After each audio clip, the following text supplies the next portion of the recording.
What's up, YouTube? This is Timobo. I'm back again with another video. It's been a while. I've been busy with exams and studying and things of that nature, but I'm back now. Expect more content more frequently. So today I'll be talking about some prominent myths about Africa, right? I wanted to make this video in honor of Africa Month, but exams came up, so Africa Month passed. So I'm just going to talk about it anyway, and you'll see this is a part one, and it'll be part one in a two-part series. So, um, enjoy. So, what do I mean by myths about Africa? So, prominent myths, I think, well, at least in my opinion, refers to um, very popular ideas about Africa that I think that are wrong. So very popular ideas about Africa that I think can be quite easily demonstrated to be wrong. That sort of permeate the general global understanding of what Africa is and how it should be understood. And this idea and these concepts not only affect people from outside Africa, but also people who live on the continent. So one of the major ideas that is promoted about Africa is that Africa is a continent for black people. So black people as in who? Black people as in people who are from the region known as the sub-Saharan Africa, and in particular the group of people associated with the Niger-Congo language family. So people from what people might have called Black Africa, but excluding the Horn region and some regions closer to the closer to North Africa, right? So basically, they're talking about the part of Africa that is majority inhabited by black people and speak Niger Congo language, so either a Bantu language or an Atlantic Congo language. Um, so why is this incorrect? Well, first of all, there are more than one racial group that lives on the continent who are actually native to the continent aside from the Niger Congo speaking peoples. Of course, they exist, but this also includes people who have been referred to in the past as Khoisan, Capoid peoples. These people are phenotypically different to the Niger Congo speakers of the continent, who are, the typical understanding of a black person. They are also linguistically different, genetically different. They speak different languages, they look different, they behave differently. So they would count as a separate, like you could say, racial group um, among the people who live on the African continent. There are also Nilotic people who similarly are, racially different. They're the people who inhabit the North African region who are not at all like that. They are a mixture of various people um, who have come to live there over the periods of thousands of years, and they are just as African as any other African that exists on the continent. Um, so those are some of the major groups of Africans that exist on the continent who have been on the continent for thousands of years. And aside from them, there are also white Africans. You'll often hear people saying that, well, whites are not indigenous to the African continent, so how can we describe them as African?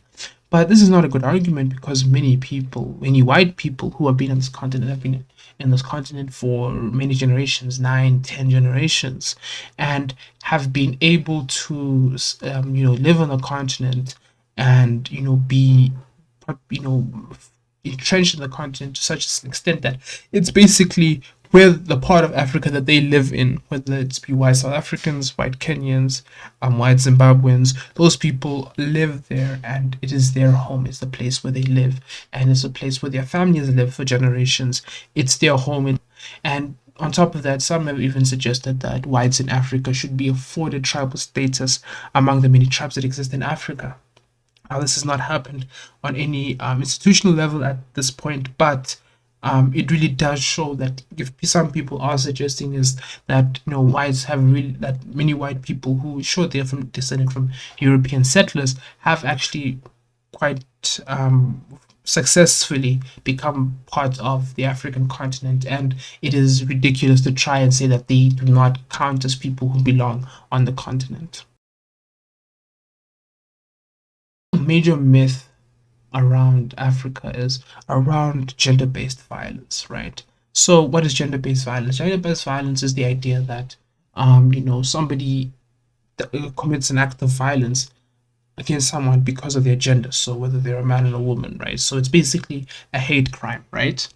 Now, the African Developmental Bank's data index from 2019 suggests that the prevalence of in intimate partner sexual or physical violence ranges from little over 10% to close to 40% across Africa, which is some of the highest globally, which is an issue that many on the continent have pointed out as a being of great importance, that we need to talk about it, that we need to deal with it as a major issue. Now, the problem I have with gender-based violence is that, realistically speaking, that in places where in the African continent where violent crime is very prevalent is other regions where gender-based violence are also very prevalent. So, for example, in South Africa, we can see that gender-based violence is a byproduct of the high rate of violence in the country, but it is not the main form of violence, and nor should it be treated as something that is a totally separate category of violence. As we know, 85% of the victims of violent crime in South Africa are men. And, so when people talk about gender based violence, trying to say that, well, this is a very particular form of violence which is a targeted hate crime against, in this case, women, is usually women. This is not the case, because usually it's male on male violence, which is the major cause of most of the violence in any particular country in Africa where violence is prevalent. Now, this is not to say that there aren't issues with gender relations in Africa. There definitely are. And many people blame Christianity's influence for this, or Christianity or colonialism, as importing some kind of patriarchal structure into Africa, which causes these issues among gender in terms of gender relations. But this is not the case, because most African cultures, in fact, the vast majority of them, were already patriarchal, as in most of these cultures practice polygyny, which is a type of polygamy where one man is allowed to take many wives. There are other patriarchal structures that exist, such as the dowry systems that exist across Africa, where you have to pay a man, you have to pay a certain sum of assets, whether it be in cows or in these days post modernization, it's usually in a form of money or in land, to the father of a woman that you want to marry in order to marry that woman. So African cultures were already patriarchal, so we can't really blame Christianity or Western influence via colonialism for the reason why these issues exist in terms of gender relations in Africa. The more likely reason has to do with the detachment of any Africans from tribal societies. So what do I mean by this? Well, African people for the longest time lived sort of like I would describe it as a kind of halfway between a Neolithic type of lifestyle and Iron Age type of lifestyle. So, what I mean by that, I mean in terms of a technological capabilities, most of people living on the African continent, well, most people who are where the major population centers of Africa are, descend from people who had access to Iron Age level technology, right? But they lived in a sort of a Neolithic style division in society, where now you had people living in smaller villages of like 100 to maybe 10,000 people at the largest. You had these people either be completely agricultural, some were just semi-agricultural or semi-nomadic, so they'd move between a nomadic lifestyle and an agricultural lifestyle. And that was the way of life for most people in Africa for the longest time. And the family structure in Africa was, of course, based around was actually resultant of that, where now you had the man be the leader of the group, and he and the best man, or the alpha male, or the leader of the group of the people would have access to the most women, right? So you had cases where some chieftains had like hundreds of wives, things of that nature, right? So that was what Africans used to live in. Now, most of Africa was like that up until close to the end of the 19th century, when the partitioning of Africa came into being, where the scramble for Africa, or the partition of Africa, came into being. Now, Africa was then divided among the European powers, and they colonized the regions, and they introduced industrialism into the region, and basically changed the whole of society. Mind you, by that time, many Africans had converted to Christianity, and on top of that, as I'll discuss later, Christianity was in Africa prior to colonialism. So, because of that, Africans now live in these societies which are non monogamous. They are now living among people, their own people, but in a much more increased scale. So now you're living in cities of 9 million, 10 million, 30 million. These cities are huge compared to what they were, and you don't have the same tribal structures that existed prior to colonization, right? And now, because of that, you're unable to have the same level of moral guidance that Africans had prior to colonization. And because of that, that transition from sort of semi-Neolithic, semi-Iron Age level type of living to post-industrial type of living, that transition has not been good for Africans, and they have not really managed to adjust. And because of this lack of adjustment, you can now see many of the issues in terms of morality and in terms of behavior have been exacerbated by this situation. So, in Africa, you have certain norms which now have been lost. And now these norms have been sort of twisted by not just post industrialism, but also liberalism, which has introduced sexual libertinism, but in an African way, which has caused a lot of issues, particularly with the lack of respect for women and the spread of various sexually transmitted diseases. So, I would say that I wouldn't blame Christianity or Western influence. I'd mainly blame the way in which the breakdown of family structures in Africa and the rapid change in the environment that Africans lived in, along with the introduction of liberalism, has caused many of the issues with gender relations in the African continent. Another issue, or another myth rather, that people like to um, parrot is that, oh, well, colonialism is the reason why Africa is the way it is right now. The way it is right now, of course, is much poorer than the rest of the world in terms of per capita, even in terms of just gross wealth, when you measure wealth according to GDP or any other measurement of wealth. Africa is definitely, as a whole, behind many other continents. And even if you look at the individual countries, some of the poorer countries in the world are in Africa. Um, so, why would I say that this is a myth? Well, when you talk about colonialism, you're talking about something which changed Africa but didn't remove enough wealth from the continent for us to say that this is the reason why the African continent is as it is now. Colonialism came, right? And what were the main drivers of colonialism? Well, it was during the high point of the Industrial Revolution in the European colonial in the European continent, where now Europe began to industrialize and needed access to various types of minerals um, in order to in order to in order to serve industrial economies. Now, part of that was that they sent these industries into Africa so that it would be cheaper to do it than to do it in Europe. And what they were able to do is they were able to extract mineral wealth from the various parts of Africa and used that to build up their industrial economies. Now, how much that really contributed to the growth of the economy is debatable, but it certainly wasn't a lot.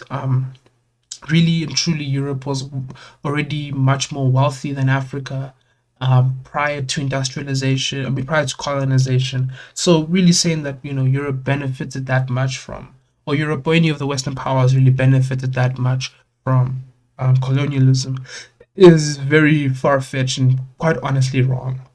But what I'm trying to get at is that now when people say colonialism is why we're like this, it assumes that Africans would have used that mineral wealth to their own benefit, but that's not the case because they weren't really mining that on an industrial scale, right? Sure, Africans were accessing iron ore and such materials, such metals to make basic tools, but they weren't using them in industrial processes. So to say that Africans would have benefited from them without industrialization, which was never going to happen in Africa for various reasons, you weren't really going to see much benefit for Africans if you don't have industrial machinery, which you weren't getting anyway. Now, another issue I want to point out is that if you look at the continent's average IQ, so average intelligence quotient, you'll see that's around 80 to 82, right? Which is not as bad as some have reported. I'll discuss that in another video, but it's not exactly the best. And IQ is a very good predictor of economic success, and now you can really see why there are a lot of problems with African economies. But even then, you could really realistically organize African economies to be better. And this brings up the main issue, which is corruption. And by corruption, I mean political corruption, wherein we have certain political actors getting into power and using their status and their influence to benefit themselves and those people close to them. Now, those people have come into power and they divert things like aid, resources, and such to their own material benefit, not really benefiting their own people. And what that does is that it reduces trust in the system. On top of that, it means that things never really get done. And what you get with that is that now, because of that, the economy just doesn't perform as well as it would if people were more trusting and the flow of wealth and money was directed to the places where it needed to be directed to. Now, because corruption does exist basically everywhere in the continent, and this is probably related to the 82 IQ thing. You are not really going to see much progress in Africa as much as you expect. I mean, initially in most African countries, you see once they start industrializing this, explosion of productivity.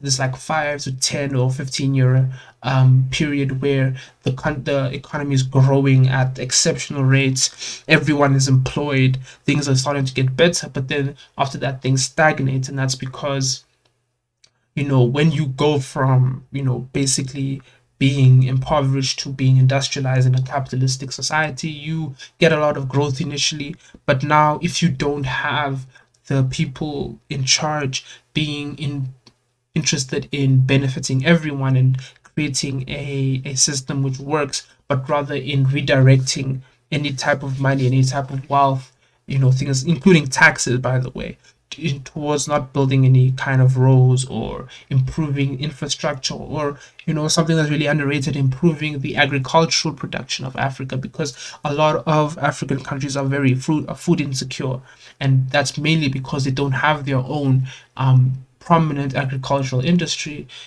Things don't work, so a lot of these economies stagnate and people stay just above the absolute poverty, and so nothing really changes. So those are the main reasons why Africa is like it is today. Has very little to do with colonialism. All colonialism did is make Africa industrialized. That's really it. They gave us access to electricity, brought Christianity. Those are the main things. Did that cause some problems? I'm sure. Like I said, that transition hasn't been very good for Africans in terms of, morality and behavior. That has led to the spread of like STDs and problems with gender relations. But beyond that, it really has not had a negative effect on African economies.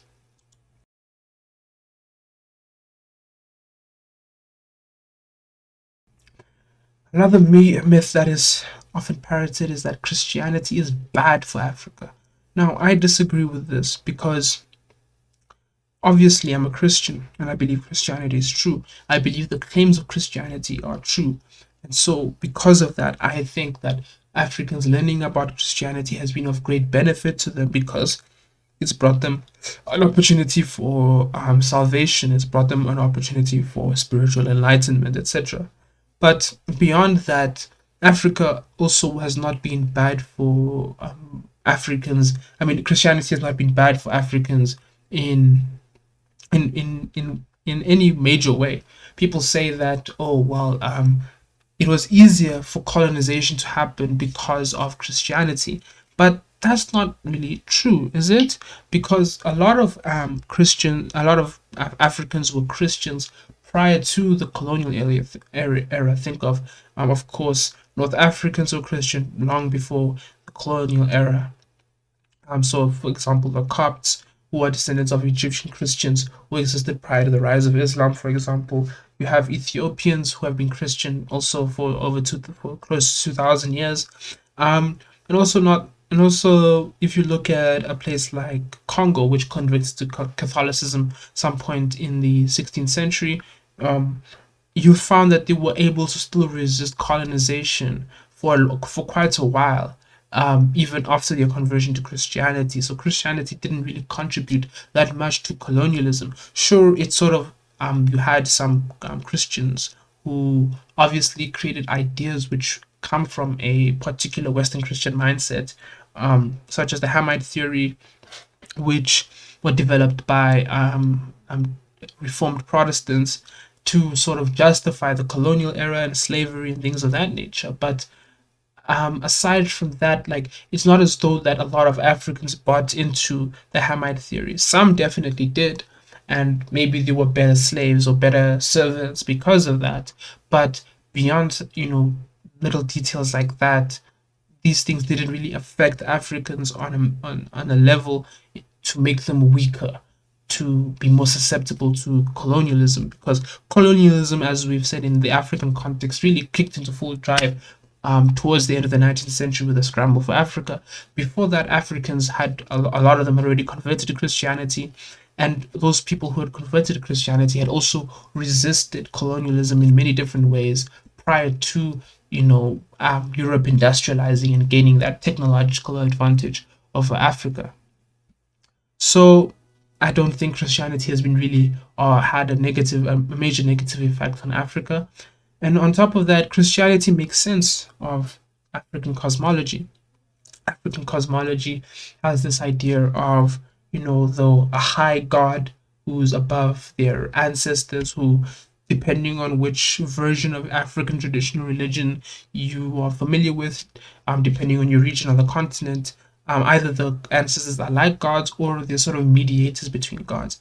Now, what does that remind you of? That is very similar to Christianity, where you have um, God who is above all of the created things, and then you have his mediators, the angels, and later on the saints, right, who mediate on behalf of God and do things on God's behalf, such as sending messages, like angels, um, making petitions and praying for the people on earth, etc., things of that nature.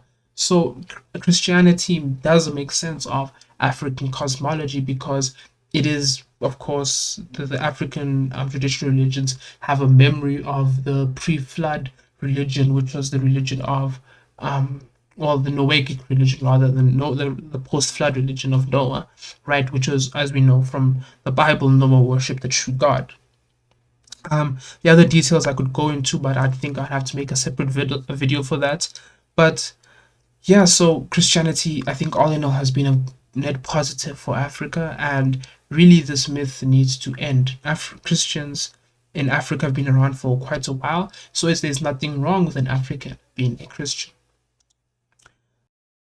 Now, lastly, we have a major myth, a big one. The idea that the world fears a united Africa. You often hear it said that, Gaddafi was killed because he wanted to create a United States of Africa. Now, I just want to say nobody fears a united Africa. Not a single relevant person fears a united Africa or an Africa that's like a European Union, like better for Africa, or a United States of Africa, or whatever idea you have in mind for a united Africa. Nobody's afraid of that because a united Africa, at least if it united today, would be more dysfunctional, right? Because what would happen? Mass immigration to the most rich areas of the continent would happen. And like the build up to the civil war in the Ivory Coast, where you had a lot of immigration from outside the Ivory Coast, this would create conditions to lead to civil wars in those places. Um, we also see that happening in South Africa, for example, where you have this a lot of people from the rest of the continent coming to South Africa seeking opportunities. And this has led to waves of xenophobic violence because, of course, you now have to, if you're a person who's already living there, you now have to compete with somebody else, and this dilutes the job market and brings down your wages and generally reduces your quality of life. So, of course, people are going to be angry and resentful because of this. And that we saw in the Ivory Coast. You will have civil wars in places like South Africa, Nigeria, Egypt. You will have issues because of this mass immigration that would happen if a united Africa, whether you're taking the European Union model or United States of Africa model, it would be a problem. On top of that, corruption will still exist. Like I said, the corruption issue is related to the IQ issue, in that a lot of African leaders get into power, but they don't have that sort of idea of, how would I put it? They don't have the ability to care for anybody outside of themselves, because not because they're not intelligent enough. It's because they can't comprehend certain things about another person. That, another person, I need to be able to do this for other people, and eventually it also benefit me. It's rather, well, let me benefit myself and the people around me as soon as possible. And now this creates a lot of issues, and that's not going to go away unless you replace all of these people with much more competent people. And remember, Africa is undergoing a brain drain, right? A lot of talented Africans are leaving the continent because there's nothing here, there's no opportunities here. And because of that, you don't have enough people who you can promote to leadership who would be able to think like that. So instead, you get a worse leadership because of that.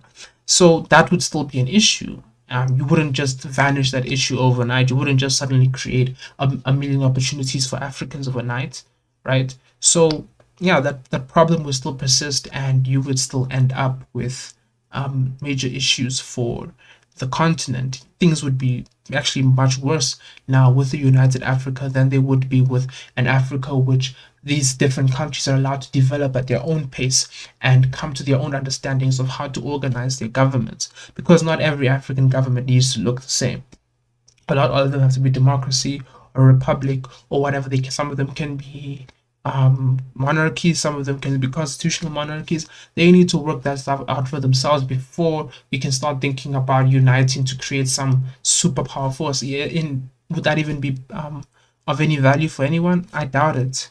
It wouldn't really do much because, like I said, you'll always have people who are worse off in the continent who will want to migrate to areas of the continent which are better off, and that would cause a lot of problems. So yeah, that myth also needs to go away, needs to die, right? Anyway, that should be that. I think those are all the major myths I wanted to cover today. In part two, I'll also cover some other myths. And right, thank you for watching the video. If you like my video, you can like it. You can also share it. If you like my channel, you can subscribe. I talk about various issues, including religion, politics. Sometimes I'll talk about Africa again. If you're interested in that type of content, just subscribe to my channel. And thank you for watching, and goodbye.